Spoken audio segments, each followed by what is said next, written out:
Hello, my name is Vladimir Calderon. I'm currently taking your Creek 101 class.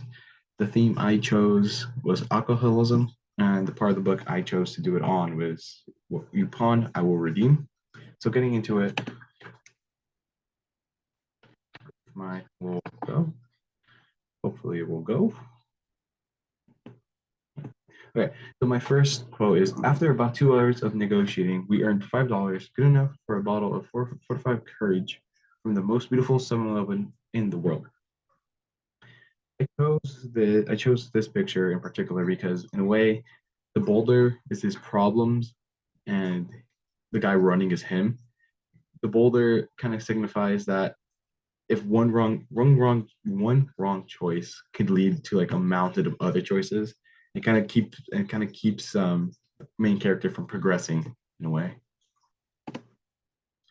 Second, my second picture is no, my second quote is Rose of Sharon Jr.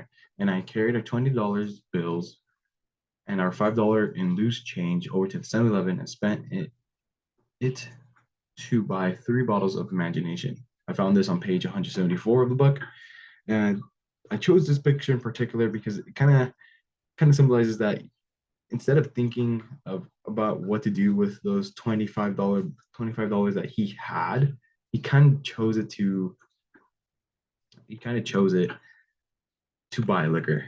Um, the person inside the bottle like kind of signifies how trapped he is, that he is actually looking for liquor instead of actually looking for a way to solve the problem.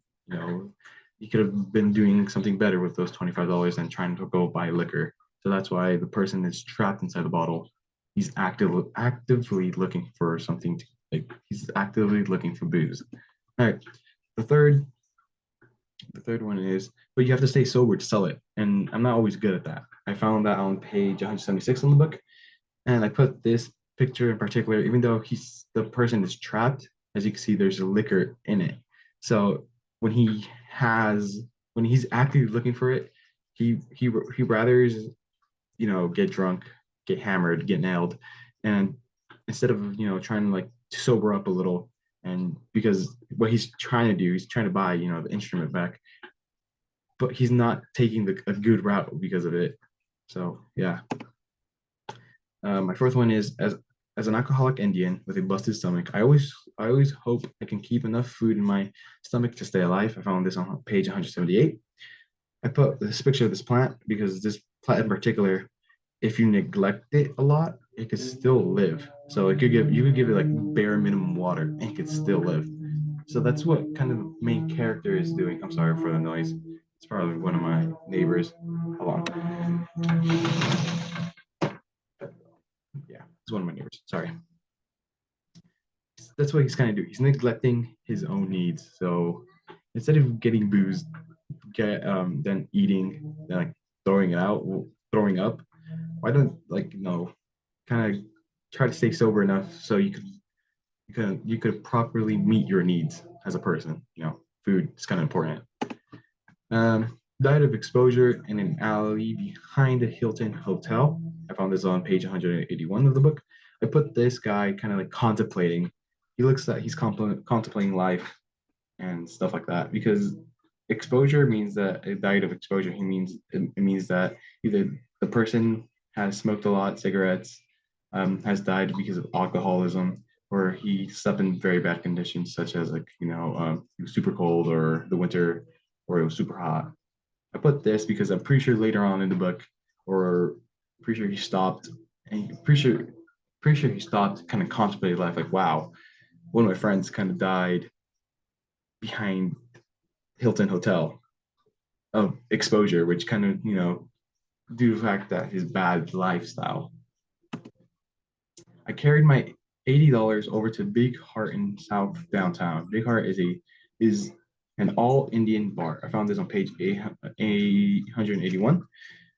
I put this guy kind of with a flashlight, kind of looking where he's going, mostly because he's searching for booze instead of searching for something else. I feel like he was searching for a way to make his problem less, like actually getting the money he needs, but he searched in the wrong area. Then for this one, it reads, how much for a whiskey shot? I asked the bartender, a fat white guy. All right. I said, me and all my cousins here are going to be drinking 80 shots.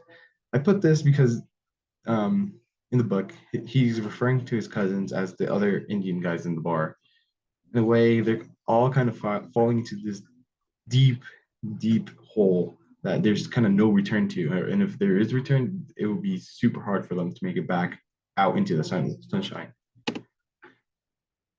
For this one, Candy Boy pulled out his credit card and I drink and sailed on the plastic boat. I put fire because it only takes one thing to get fire going or keep the fire running, which is oxygen. In a way, that's what Honey Boy did. He gave the main character more more alcohol, so it kind of kept that influence going, which is kind of bad.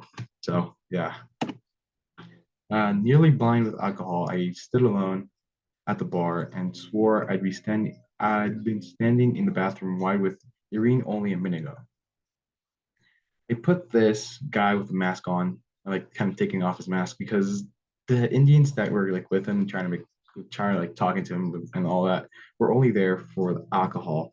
And as I mentioned a few slides ago, he bought 80s. I think it was, yeah, 80 shots for all the people in there. So they kind of try to make that interaction as like a thank you. But as soon as he needed that, they all kind of left. Sick and scared, I leaned over and puked whiskey. What the hell's wrong with you, Officer William? You've never been this stupid. Ow, Officer William asked. Sorry. In this, I found this page 186. Almost like already at the end of the book. I put this in particular, like this picture of like people like with hearts in them, signifying that there's still people in this world that care for you, even if you're like drunk and you don't remember everything.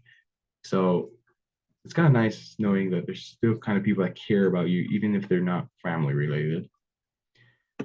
These are my MLA citations. And thank you for hearing me out.